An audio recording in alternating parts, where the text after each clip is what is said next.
So there's only one set of numbers that we haven't talked about yet on the periodic table, and they are referred to as the oxidation numbers.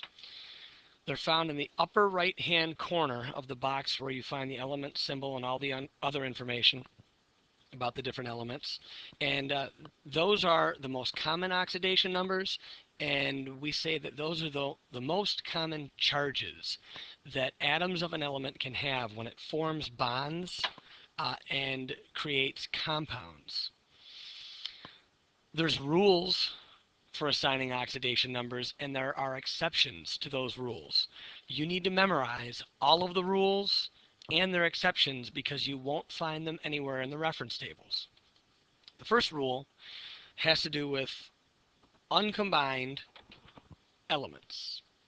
And what we mean by that is any element alone as it's found in nature, an element that hasn't formed a bond with atoms of any other elements. And it's really important to make that distinction. It doesn't mean it's not bonded at all, because the diatoms, the 7-up elements, they're all considered uncombined. It's because they've bonded with atoms of the same element.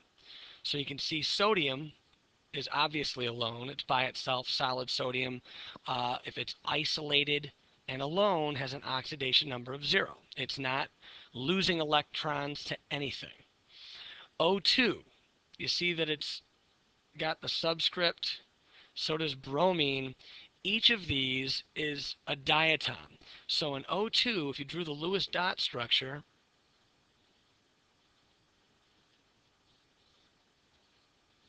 you'd see you've got your 6 valence electrons, and what's going to happen is the bonds will form here between the 2 atoms of oxygen, but their electronegativities are identical.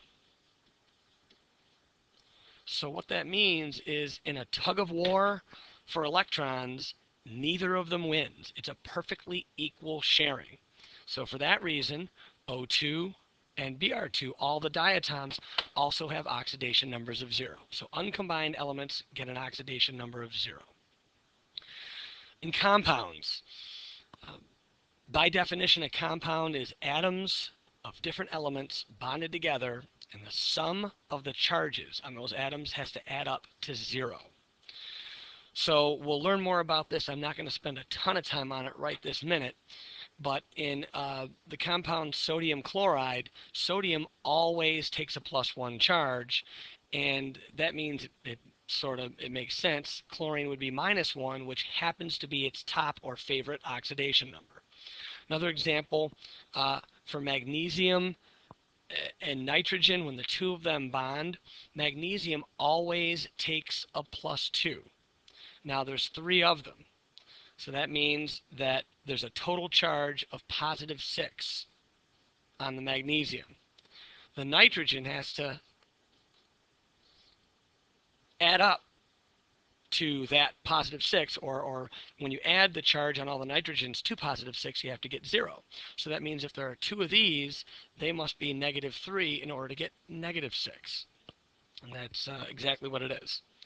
We look at hydrogen, and then this is the nitrate ion, and that's an automatic -1 charge.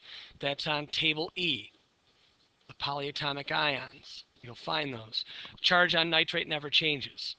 And that means the hydrogen in this case must be +1 if the nitrate's -1, and that actually turns out to be hydrogen's favorite oxidation number also.